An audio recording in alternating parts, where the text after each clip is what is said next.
Okay, let's look into some other scenarios. Scenario 5, 2-hour task.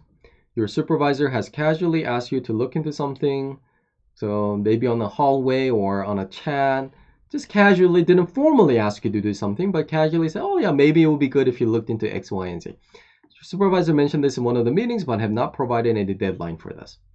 Yeah, and it's something you can do in 2 hours. You're debating whether you should do this immediately or you should do it later in the week. You're not sure how to approach this. Okay. And let's say you're not even sure if if the supervisor was really serious about you working on this. What would you do in that situation? Again, pause the video, write down what you would do in this situation, and let's compare with my recommended route. Okay, ready? So again, you will learn more if you wrote down these thoughts and actions and then listen to the video. A lot of times supervisors are very busy, right? So they're going to ask you to do something and they will forget. Very often that's the case. C-level employees do not follow up on the supervisor. They just wait to be told what to do. But you're not a C-level employee. You're an A-level employee. So what do? And you can do it in 2 hours. Do you just do it right away? Do you put all the other tasks behind and work on this because this is what the supervisor has asked you? No. What you should do is, if it was me, I would email and say, hey, great conversation, boss. Just wanted to confirm about this task. Could you confirm if the task so and so is what you wanted me to work on? I wasn't sure because I wasn't sure because we're just discussing, and I wasn't sure. I apologize in advance if I was a little. I apologize in advance that I'm a little confused whether that was a project you really wanted me to work on or not. Could you please confirm? Question. Great email. They can say yes. Please work on it. Okay. Then do you send an email? What's the deadline, boss? No. Right? If it is something you can do in 2 hours, just do it.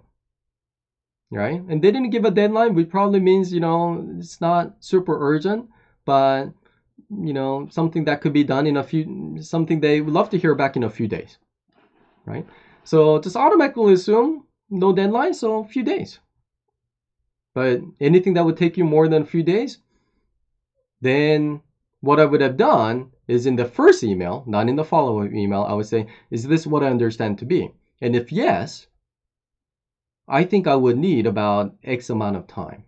And please also let me know if that is okay, right? Again, if it is something that I know I can do in 2 hours, I don't even ask that, right? Because I'll just provide an update in a few days. But if it is going to require quite a bit of time, then I want to let the supervisor know in advance, right?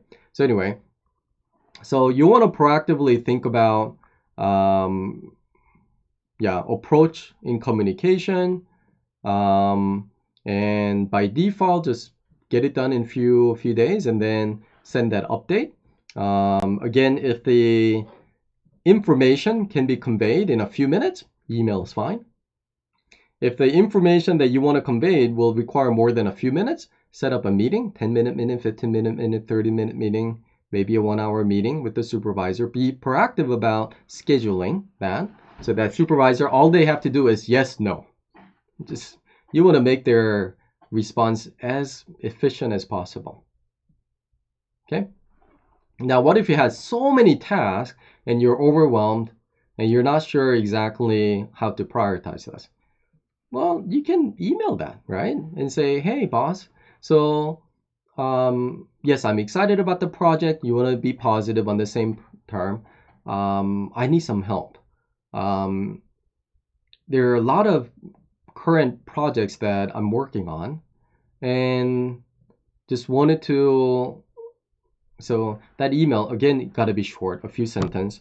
And you can say, just want to confirm with you whether sending in a report, giving you an update in 1 week would be sufficient, or if you need it sooner. If you need it sooner, Could you please let me know and maybe help me prioritize how this project should be prioritized on my plate, right? So you ask for that feedback. So anyway, communications like that, where you want to reduce the number of communications back and forth, super, super important. Okay, let's look into another scenario. Scenario 6, 60-hour task. Same scenario as Bob, but the supervisor asks you to do something that will require about 60 hours of work. You're already stumped with a lot of other tasks. What would you do in this scenario? So we talked about this briefly. I would email and say, okay, yeah, I want to do good work. I think it's going to take about a week and a half for me to do this. If I put all the other tasks on hold, not sure if that's what you would like me to do. Could you confirm what an acceptable deadline for this project would be? And if it is earlier than this date, here are top 4 projects I'm working on. Let me know how you would like me to shift the priorities among these 4 projects to accommodate your needs. Something like that, right? So you're asking for their feedback. You wanted to make it a two-way conversation. You don't want to make it one way and say, oh, boss, I'm really busy. I'm not gonna be able to do it in a single week. I'm gonna give you a report in 3 weeks. Huh? Why are you giving deadlines to your supervisors now? Yet, a lot of people do that. They're like, oh, I'm really busy right now, so I'll have to give you an update 2 weeks from now.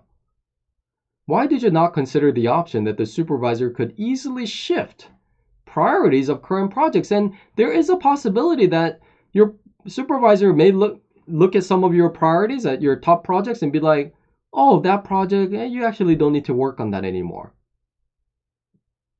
So if you make it into a one-way street and just assumed that all the other projects the supervisor has given you already are high priorities, you might be working on projects that may already be obsolete.